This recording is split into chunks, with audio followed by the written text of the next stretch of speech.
ప్రభువునందు ప్రియమైన దేవుని బిడ్డలారా, మీకందరికీ యేసు ప్రభుల వారి యొక్క పరిశుద్ధమైన నామమున శుభాభివందనాలు నేను తెలియజేస్తున్నాను.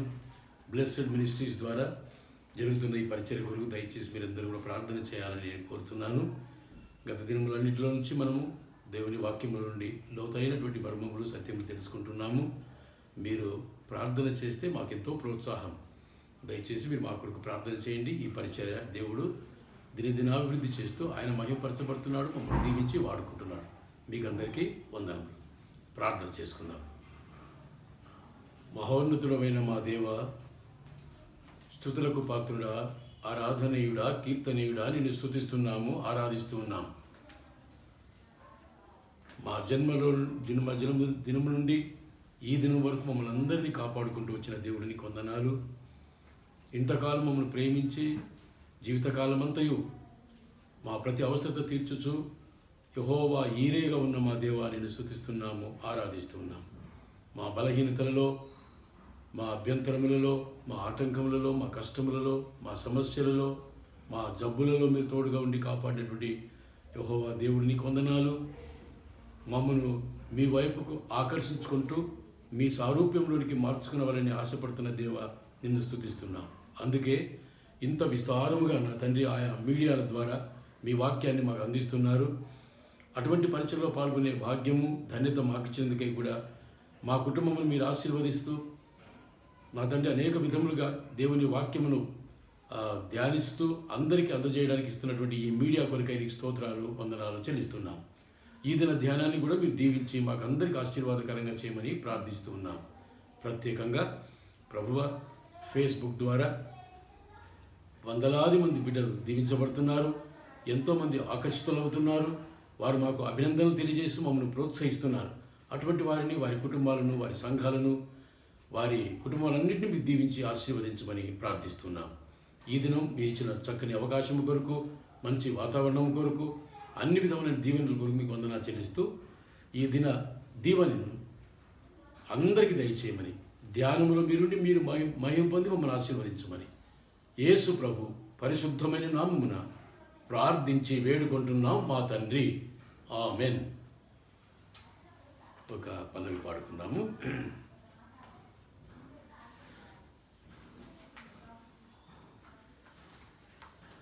నిన్నే ప్రేమింతును, నిన్నే ప్రేమింతును యేసు, నిన్నే ప్రేమింతును. నే వెన్నుదిరుగా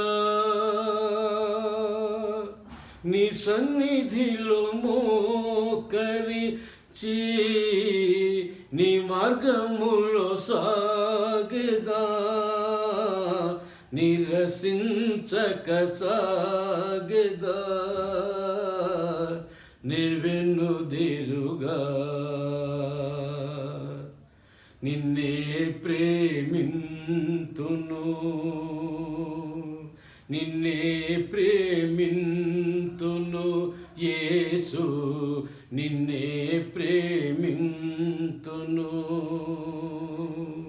నే వెన్నుదిరుగా నిన్నే పూజింతును, నిన్నే పూజింతును యేసు, నిన్నే పూజింతును, నిన్నే పూజింతును యేసు. నీ సన్నిధిలో మోకరించి నీ మార్గములో సాగెదా, నిరసించక సాగెదా. నే వెన్నుదిరుగా నిన్నే స్తుతింతును, నిన్నే స్తుతింతును యేసు, నిన్నే స్తుతింతును. నే వెన్నుదిరుగా నీ సన్నిధిలో స్తుతింతును, నీ మార్గములో సాగెదను, నిరసించక సాగెదా నెవెనుదిరుగా. దేవుడు మనమందరినీ ఆశీర్వదించునుగాక. ఈ సమయంలో వాక్య ధ్యానంలోకి వెళ్దామండి. మన జీవితంలో మనకెంతో అవసరమైనటువంటి అంశాలను మనం ఈ దినాలలో జ్ఞాపకం చేసుకుంటున్నాము. గత వారము యథార్థత అనేటువంటి అంశం మనం కొంతవరకు ధ్యానించుకున్నాము. యథార్థత అనేటువంటిది దేవునికి చాలా ఇష్టమైనది, దేవుడు ప్రేమించేటువంటిది, దేవుడు కోరుకునేటువంటిది. ఎందుకంటే మన దేవుడు, ఆయన కూడా యథార్థత కలిగిన దేవుడు, యథార్థవంతుడు. ఆయనలో ఏది కూడా పొరపాట్లు కానీ లోపములు కానీ ఉండవు. ఆయన పరిశుద్ధుడు, ప్రవిమలుడు. ఆయన మనల్ని కూడా ఆ విధముగా పరిశుద్ధంగా, నిర్మలమైనటువంటి మనస్సాక్షి, పవిత్రమైన హృదయము, మంచి సాక్ష్యము కలిగిన జీవితాలు జీవించాలని కోరుకునేటువంటి మంచి దేవుడు. మనము కీర్తన గ్రంథంలోని కొన్ని మాటలు పోయినసారి కూడా చదువుకున్నాము, ఈసారి కూడా ఒకసారి చదువుకుందామండి. అంటే ఈ కీర్తన నాకు చాలా ఇష్టం అండి. ఈ కీర్తనలో నిజమైన క్రైస్తవ జీవితంలో యథార్థతను, సత్య ప్రవర్తనను, మంచి సాక్ష్యము కలిగినటువంటి, దేవునికి మహిమకరముగాను అనేకులకు ఆశీర్వాదకరముగాను ఉండవలసిన జీవితాన్ని నేర్పించేటువంటి కీర్తన. దీన్ని ఎన్నిసార్లు చదివినానో నాకే గుర్తులేదండి. కనుక మరొకసారి ఈ కీర్తన చదువుకుందాము. మీ దగ్గర బైబిల్ ఉంటే చూసుకోండి, లేకపోతే చక్కగా వినండి. కీర్తన గ్రంథంలో నుండి 15వ కీర్తన నేను చదువుతున్నాను. యెహోవా, నీ గుడారములో అతిథిగా ఉండదగిన వాడు ఎవడు? నీ పరిశుద్ధ పర్వతం మీద నివసింపదగిన వాడు ఎవడు? యథార్థమైన ప్రవర్తన కలిగి నీతిని అనుసరించుచు హృదయపూర్వకముగా నిజము పలుకువాడే. అట్టివాడు నాలుకతో కొండెములు ఆడడు, తన చెలికానికి కీడు చేయడు, తన పొరుగువాని మీద నింద మోపడు. అతని దృష్టికి నీచుడు అసహ్యుడు. అతడు యెహోవా యందు భయభక్తులు గల వారిని సన్మానించును. అతడు ప్రమాణము చేయగా నష్టము కలిగినను మాట తప్పడు. తన ద్రవ్యమును వడ్డీకి ఇయ్యడు. నిరపరాధిని చెరుపుటకై లంచము పుచ్చుకొనడు. ఈ ప్రకారము చేయువాడు ఎన్నడును కదల్చబడడు. ఈ వాక్యం చదువుకొని మనము యథార్థతను గురించి కొన్ని వాస్తవికమైనటువంటి మాటలు జ్ఞాపకం చేసుకున్నాము, ధ్యానించున్నాము. నేను దీవించబడినాను, మీరందరూ కూడా దీవించబడి ఉన్నారని నేను నమ్ముతున్నాను. దయచేసి మా కొరకు, ఈ బ్లెస్డ్ మినిస్ట్రీస్ అనే ఈ పరిచయ కొరకు మీరందరూ కూడా ప్రార్థన చేసి మాతో సహకరించి మమ్మల్ని ప్రోత్సహించాలని నేను కోరుకుంటున్నాను. ఈ కీర్తనలో అనేక అంశములు ఉన్నాయి, అన్ని ధ్యానం చేసుకోవడానికి మనకు వీలు లేదు, సమయం లేదు. కానీ ముఖ్యమైన మూడు పాయింట్లు నేను మీకు జ్ఞాపకం చేస్తుంటాను. ఒకవేళ అవి రాసుకుంటే మీకు దీవెనకరంగా ఉంటాయి. దీనిలో 3 భాగములు నేను మరొకసారి జ్ఞాపకం చేస్తానండి మీకు. ఒకటోది, ఎగ్జామిన్ యువర్ వాక్. మన నడక, నన్ను నేను పరీక్షించుకుంటున్నాను, నా నడక ఎలా ఉన్నదో. అలాగే ఈ వాక్యమును ఈ మీడియా ద్వారా వీక్షిస్తున్నటువంటి వారు, వింటున్నటువంటి వారు కూడా మన నడక, మన ప్రవర్తన ఎలా ఉన్నదో ఒక్కసారి మనము పరీక్షించుకోవాలి అనే మాట ఉన్నది. రెండవదిగా, watch your relationship with others. ఇతరులతో మన సాక్ష్యము లేక మన సంబంధం, బాంధవ్యం ఎలా ఉన్నదో కూడా మనం పరీక్షించుకోవలసిన వారమై ఉంటున్నాం. మూడవది, how we keep our promises and use for his glory. మనం చేసేటువంటి వాగ్దానాలు ఎలా ఉన్నాయో ఒకసారి మనం జ్ఞాపకం చేసుకోవాలి.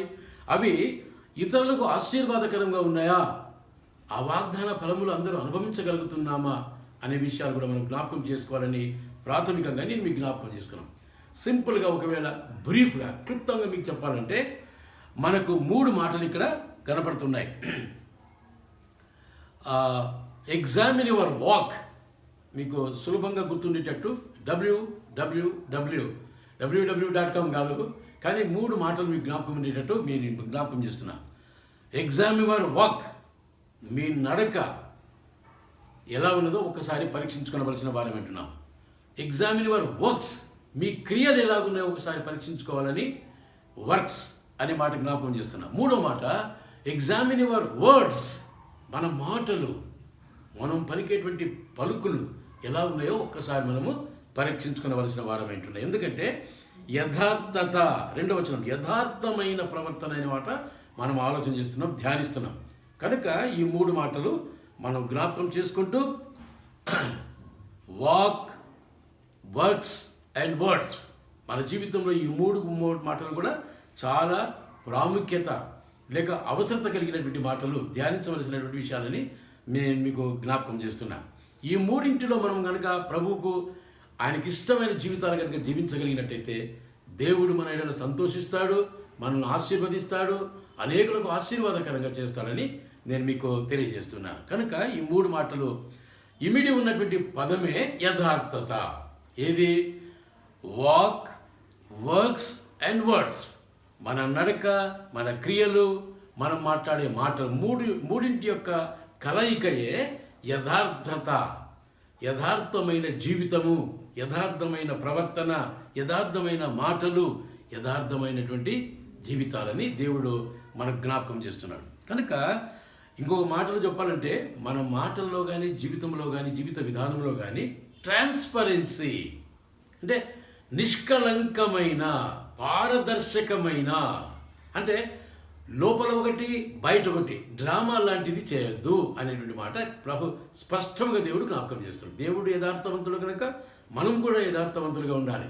దేవుడు నీతిమంతుడు కాబట్టి మనం కూడా నీతిమంతులుగా ఉండాలని దేవుడు కోరుకుంటున్నాడు. అందుకే నేను ఈ మాట మీకు ఒత్తి పలుకుతున్నది. పోయినసారి నేను 2 మాటలు జ్ఞాపకం చేసిన యథార్థత అనేటువంటి మాట, ఆనెస్టీ, సిన్సియారిటీ, అప్రైట్నెస్, తర్వాత అకౌంటబిలిటీ, ఫెయిత్ఫుల్నెస్ అని ఇన్ని మాటలు కలిగిన యొక్క కలయికయే యథార్థత అని మీకు జ్ఞాపకం చేసినాను.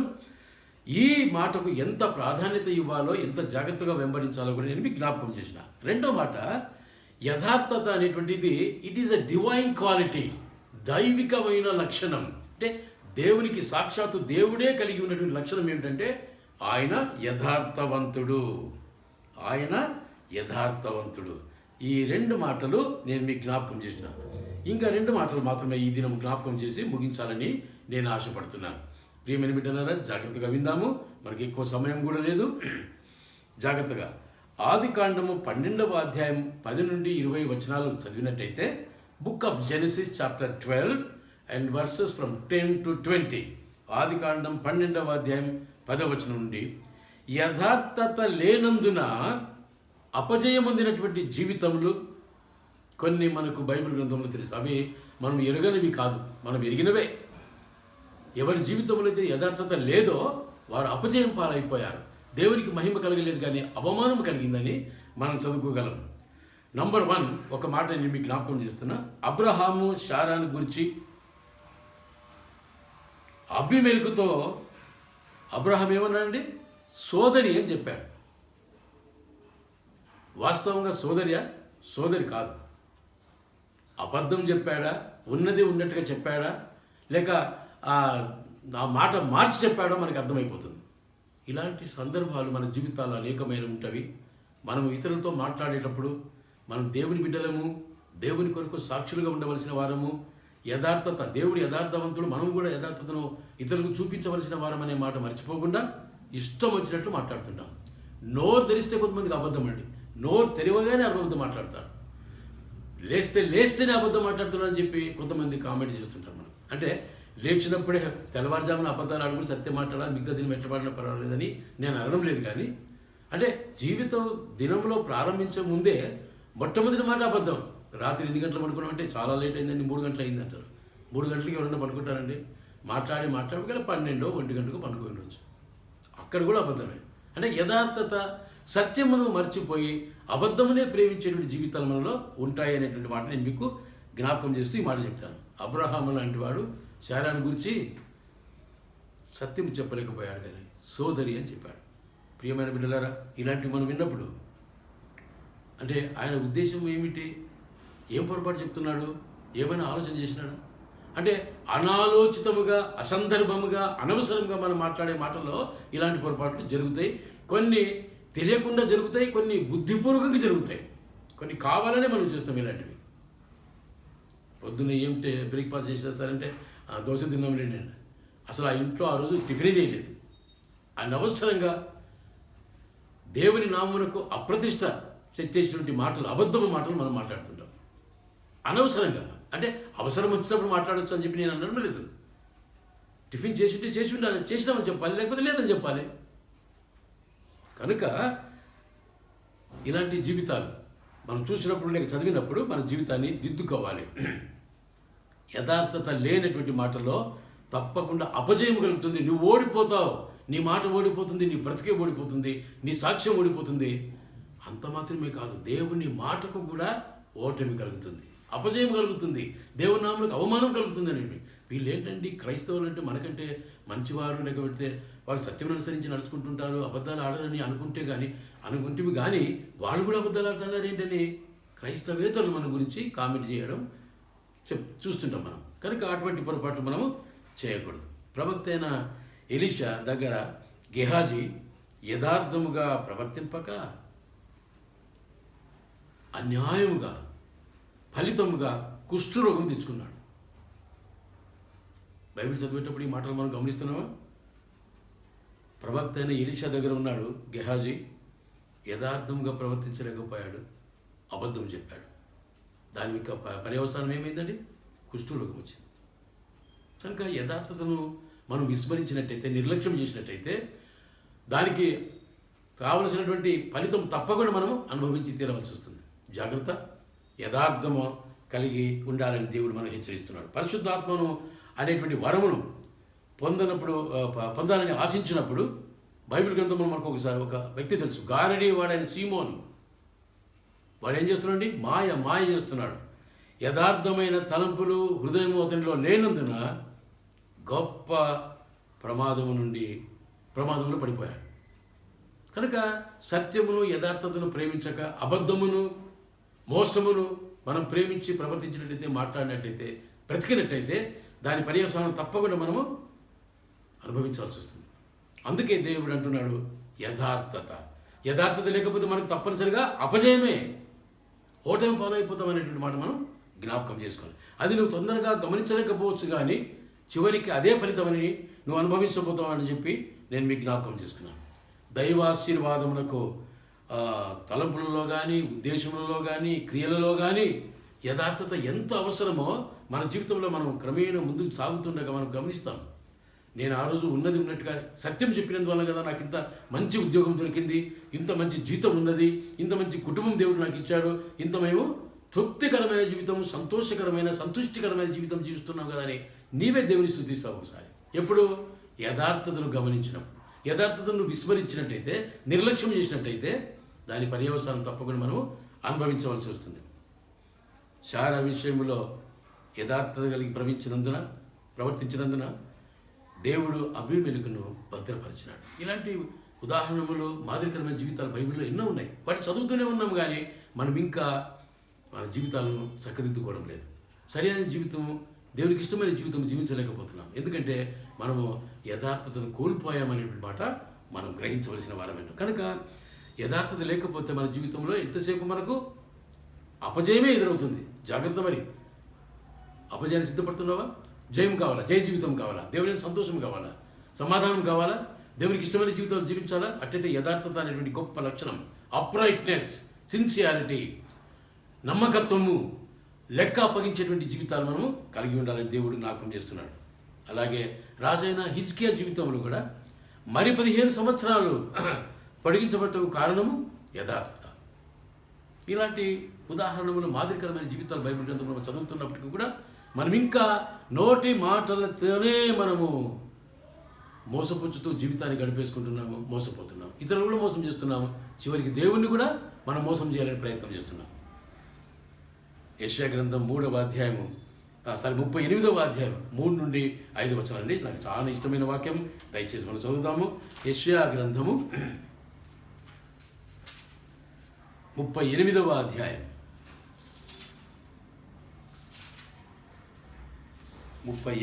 అధ్యాయం 3 నుండి 5 వచనాలు, ఇక 2 నుంచి.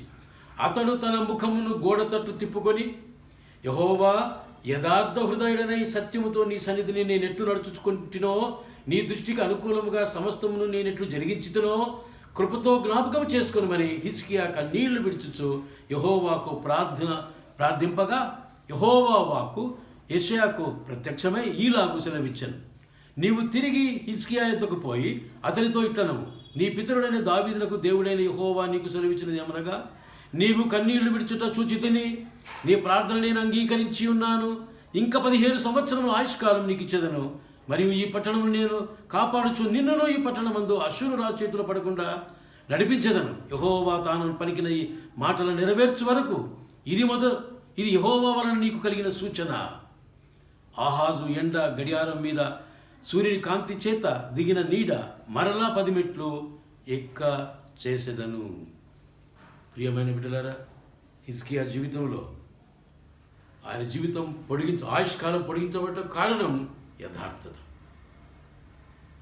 మనం అనేక సంవత్సరాలు దేవుని కొరకు జీవించాలని ఆశపడతాం, కానీ మన ఆయుష్కాలంలో వేదనలు, ఆయాసములు, దుఃఖములు, భారమే ఉంటుంది, కానీ ఆశీర్వాదము, ఆనందం కనబడటం లేదు. కారణం ఏమిటండి? యథార్థత లేని జీవితం.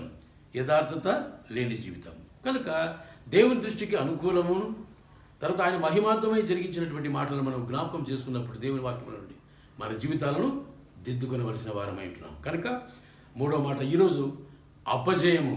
యథార్థత లేనందువలన అపజయమును మనము ఎదుర్కొనవలసి వస్తుందని నేను మొదటి మాట మీకు జ్ఞాపకం చేస్తున్నాను. 2వ మాటలోకి వెళ్దామండి. అనుభవంలో చూసినప్పుడు యథార్థత లేని స్థితి ఎంతగానో మన జీవితాల్లో కనబడుతుంది. అనుభవంలో, జీవిత విధానంలోనే కాకుండా జీవితం యొక్క అనుభవంలో, అంటే మనము చెప్పేటువంటి మాటలో, మన నడకలో, మన ప్రవర్తనలో, మన సాక్ష్య జీవితంలో, మన ఉద్యోగంలో, మన పనిపాట్లలో యథార్థత కనబడకపోతే దాని యొక్క పర్యవసానం కూడా మనము జీవితంలో చూడవచ్చు. ఒకవేళ ఇచ్చేదానికి ఇష్టం లేకపోయినా తిరిగి ఇస్తామనేటువంటి ఆలోచన లేకుండా కూడా మనం ఎన్నోసార్లు అప్పులు చేస్తుంటామని కూడా ఒక దైవజనుడు అన్నాడు. నిజంగా ఆ మాట విన్నప్పుడు నాకు ఆశ్చర్యమైంది. అప్పు తీసుకుంటున్నాను పలానా సహోదరుని దగ్గర, లేక మన చర్చి మెంబర్ దగ్గర, మన బంధువుల దగ్గర తీసుకుంటాను, కానీ దాన్ని తీర్చేటువంటి విధానం నాకు తెలుసా, అసలు ఆ అప్పు నేను తీర్చుకోగలనా అనే ఆలోచన, ప్రణాళిక ఏమీ లేకుండా అబద్ధాలు చెప్పేసి మోసం చేసి అప్పులు చేసుకుంటుంటారు కొంతమంది. తరచుగా హృదయములలో ప్రసంగాలు విన్నప్పుడు, తమ జీవితాలు దిద్దుబాటు కొరకై సత్యములను ఎవరైనా ఉపదేశించినప్పుడు ఆత్మను ఎదురాడి నోటి మాటలకు మంచి ప్రసంగం అని చెప్తున్నాం, వారిని ప్రేజ్ చేస్తున్నాం, పొగడుతున్నాం, కానీ దిద్దుబాటు ఉన్నదా? మంచి ప్రసంగం అంటే ఎవరికి? మిగిలిన వారికా, నీకా, లేక అందరికినా? ఫెంటాస్టిక్ మెసేజ్ అండి, బ్యూటిఫుల్ మెసేజ్ అండి, వండర్ఫుల్ అండి అని చెప్తున్నారు. ఒక ఆయన అట్లా అన్నాడండి, ఒక గొప్ప స్నేహితుడు నాకు ఈ మాట జ్ఞాపకం చేసినాడు. ఎవరు వచ్చినా, వాళ్ళు చర్చికి వచ్చినా, వాక్యం చెప్పినా కూడా అయిపోగానే వెంటనే పోయి విష్ చేసి షేక్ హ్యాండ్ ఇచ్చి, వండర్ఫుల్ మెసేజ్ అంకుల్, వండర్ఫుల్ అయ్య గారు, వండర్ఫుల్ మెసేజ్ పాస్టర్ గారు అని చెప్పి మెచ్చుకునేవాడు. అందరూ మెచ్చుకునేవాడు అంట. అందరూ జీవితకాలం అంతా అట్లా వండర్ఫుల్ మెసేజ్ అని తను తాను మోసం చేసుకుంటూ, ఎదుటి వారిని మోసం చేసుకుంటూ, దేవుని కూడా మోసం చేసుకుంటూ వండర్ఫుల్ అని అనుకుంటూ వండర్ఫుల్ క్రిస్టియన్గానే మిగిలిపోయినాడు. కానీ ఆయన జీవితంలో అద్భుతం అనేది, ఆశ్చర్యకార్యం అనేది, రక్షణ కార్యం అనేది జరగలేదు. ఎంత మోసం అండి! వాక్యం వింటూనే ఉన్నాము, సత్యవాక్యమును, సత్య సంబంధి అయినటువంటి కుమారుడైన యేసు ప్రభు యొక్క వాక్యం వింటున్నాము, సత్యం కొరకై వచ్చినట్టు యేసు ప్రభు యొక్క మాటలే వింటున్నాము, కానీ సత్యమును అంగీకరించడం లేదు. మనం మోసం చేసుకుంటున్నాం. మోసం ఎప్పుడు 3 విధాలుగా ఉంటుందండి. నన్ను నేను మోసం చేసుకోవడము, ఎదుటి వారిని మోసం చేయడము, ఇతరులను మోసం చేయడమే. ఎంత అన్యాయమైన జీవితాలు! కానీ నేమ్ సేక్ లేక పేరుకు మాత్రం ఏమంటున్నామండి? వండర్ఫుల్ మెసేజ్ అని అంటున్నాం, వండర్ఫుల్ మెడిటేషన్ అంటున్నాం, వండర్ఫుల్ స్పీకర్ అంటున్నాం మనం. కానీ అనుభవములో అది నిజముగా అద్భుతంగా ఉన్నదా? నీ జీవితాన్ని మార్చగలిగినటువంటి అద్భుతమైన ప్రసంగంగా ఉన్నదా? నువ్వు ఆ వాక్యం విన్నప్పుడు నీ జీవితంలో ఫలానా బలహీనతలు నాకున్నాయి, వాటిని సరిదిద్దుకోవాలి, యేసు దగ్గర వచ్చే రక్తంలో కడిగించుకోవాలి, నేను నీతిమంతుడు కావాలి అనే ఆలోచన నీకుందా? ఎంతకాలం మోసం చేసుకుంటున్నావు? ఎంతకాలం మోసపోతావు? ఎంతకాలం దేవుడిని కూడా మోసం చేస్తావు? దేవుడు ఇచ్చిన తరుణమును సద్వినియోగం చేసుకొని వాక్యం విన్నప్పుడు యథార్థతను ప్రేమించి, యథార్థతను అంగీకరించి, దేవునికి ఇష్టమైన జీవితంలో, దేవునికి ఇష్టడైనటువంటి ఒక వ్యక్తి పేరు చెప్పుకుందామా? జ్ఞాపకం ఉందా మీకు? దేవునికి ఇష్టడైన ఒక వ్యక్తి అనే పేరు అనేది తెలిసిందా? దావీదు తన ఇష్టానుసారుడు అన్నాడు దేవుడు. ఎంత గొప్ప మాట అండి! జేకబ్ సుధాకర్ నా ఇష్టానుసారమైన సంఘ కాపరి అని దేవుడు ఒకవేళ అంటే నాకు ఎంత సంతోషం, నాకు ఎంత గొప్ప ఆశీర్వాదం. కానీ ఇలాంటి ప్రశ్న మనం ఎప్పుడైనా వేసుకున్నామా? ఇది నాకు కాదు, ఈ వాక్యం అంతా ఆయనకే, ఆమెకే, వాడికే అని ఎవరి మీద తోసేస్తున్నావా? నీలో యథార్థత ఉన్నదా? దేవుని వాక్య సత్యమైనటువంటిది, అది మూలుగలు సహితం విభజించుకుని మనతో మాట్లాడేటువంటి ఖచ్చితమైన మాట, దేవుని మాట అని గ్రహించి దాన్ని అంగీకరించి ఇది నాకు ఆశీర్వాదకరంగా ఉండాలి, నా జీవితం దిద్దుకోవాలనేటువంటి మాట, ఆ యథార్థమైన ఒప్పుదల నీకు వచ్చిందా అనేటువంటి మాట నేను మీకు జ్ఞాపకం చేస్తున్నాను. యథార్థత లేనంత కాలము మనం మోసపోతాము, ఇతరులు కూడా మోసం చేస్తాం, దేవుని కూడా మోసం చేస్తాం. జాగ్రత్త అని నేను మీకు జ్ఞాపకం చేస్తున్నాను. ఆత్మను ఎదిరించి నోటి మాటల ద్వారా మంచి ప్రసంగం, వెరీ గుడ్ మెసేజ్ అండి, ఫెంటాస్టిక్ మెసేజ్, బ్యూటిఫుల్ మెసేజ్ అని చెప్పి ఊరికి పొగడడం కాదు, ప్రసంగికుని తృప్తిపరచడం కాదు. ప్రసంగికుడు తృప్తిపడవచ్చునేమో, అందరూ అప్రిషియేట్ చేశారు, అందరూ కాంగ్రాట్స్ అని చెప్పారని ఆయన సంతోషపడవచ్చునేమో, కానీ అన్నిటినీ చూస్తున్నటువంటి దేవుడు, అన్నిటినీ వింటూ ఉన్నటువంటి దేవుడు మాత్రం సంతోషపడాడు, బాధపడతాడు పైగా. కనుక మనం యథార్థత లేని జీవితం, అంటే యథార్థతను అనుభవపూర్వకంగా ఎరగకుండా మాట్లాడే మాటల వలన, సంభాషణ వలన, సాక్ష్యాల వలన ఏమి తృప్తి లేదు దేవునికి అని మాట మనం గమనించాలి. పశ్చాత్తాపడకుండా అనేకులు రక్షింపబడాలని ఆశపడతారు, కానీ పాపం విషయమే పశ్చాత్తాపడరు. పాపమును ఒప్పుకొని దేవుని రక్తం నా పాపం కడుగుతుంది అని చెప్పి ఒప్పుకునేటువంటి జీవితాల్లోనికి రారు వాళ్ళు. తర్వాత మారు మనసు లేకుండా రక్షణార్థమైన విశ్వాసం పొందాలని ఆశిస్తారు. మారు మనసే పొందకపోతే విశ్వాసరహితమైన లేక రక్షణార్థమైన విశ్వాసం నీకు ఎక్కడ దొరుకుతుంది? యేసు ప్రభు అనే దేవుడు ఉన్నాడు, సిలువలో రక్తము నా కొరకు కార్చాడు, నా పాపముల కొరికే కార్చాడు, నా పాపమును కడిగే శక్తి రక్తంలో ఉన్నది అని విశ్వసించి నువ్వు ఒప్పుకున్నట్టయితే నీకు ఆశీర్వాదం ఉంటుంది. ఇది అనుభవంలో అనుభవించేటువంటిది. ఏంటిది? యథార్థత అనేది. ప్రసంగం చేసేది కాదండి, ఇతరులకు బోధించే బోధ కాదు.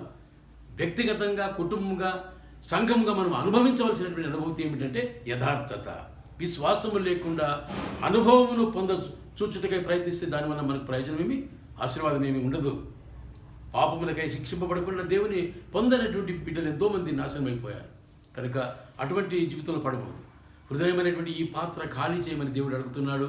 ఖాళీ చేయమనే హృదయంలోనికి యథార్థత, సత్యము, నిజమైనటువంటి దేవుని వాక్యమును మనము అందుకోవాలని దేవుడు ఆశిస్తున్నాడు. దానిని రిసీవ్ చేసుకోవాలని ఆశిస్తున్నాడు దేవుడు. పరిశుద్ధాత్మ శక్తిని పొందుకోవాలంటే ఈ అనుభూతిలోని మనము నడిపించబడాలి. తమ జీవితంపై యేసు ప్రభువారికి సంపూర్ణమైన ఆధిపత్యము, authority over your entire life. నీ జీవితం అంతటి మీద దేవుని యొక్క అధికారానికి, ఆయన ఆధిపత్యానికి మనము అంగీకరించాలి. జీసస్ ఈజ్ మై లార్డ్ అన్నప్పుడు నీ జీవితానికి, నీ ప్రవర్తనకు, నీ సాక్ష్యం కొరకు ఆయన అధికారి. ఈ మాట మనం గ్రహించి దేవుని కొరకు నిజమైన క్రైస్తవ జీవితం జీవించాలి. ఆయన ఆధిపత్యం లేకపోతే, అంటే under his authority you can do anything, but without his authority upon your life you can not do anything అని చెప్పి నేను బేట ఖచ్చితంగా మీకు జ్ఞాపకం చేస్తున్నాను. You must accept his authority over your life. దేవుని కుమారుడు, కుమార్తెగా అనిపించుకోవాలని ఆశపడినట్టయితే ఆయన ఆధిపత్యానికి మనము ఒప్పుకొని తీరాలి. ఇహలోకములో శ్రమలు అనుభవం సిద్ధపడినట్టయితే మనము యథార్థత కలిగి ఉండాలి. దీనిని బట్టి పరలోకంలో నిత్యత్వంలో మనకు బహుమానము అనుభవించడానికి అవకాశం ఉంటుంది. ఈ రెండు లేనిదే మన జీవితంలో బహుమానం మనకు దొరకదు. అందుకే నేను మాటికి మాటను నా ప్రసంగాలలో జ్ఞాపకం చేస్తున్నాను. బడా నమ్మకమైన మంచి దాసుడా, నీవి కొంచెంలో నమ్మకముగా ఉంటివి, నేను అనేకమైన వాటి మీద నియమించదను. నమ్మకత్వము ప్లస్ యథార్థత ఈజ్ ఈక్వల్ టు బహుమానం.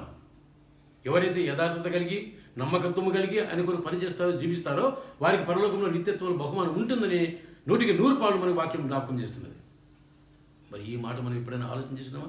బహుమానం పొందుకోవాలని యేసు ప్రభు చేత పరలోకంలో అందరూ బహుమానం పొందుకునేటప్పుడు నేను కూడా వెళ్ళి తీసుకుంటానని ఆశ కలిగి ఉంటే మాత్రం సరిపోదు.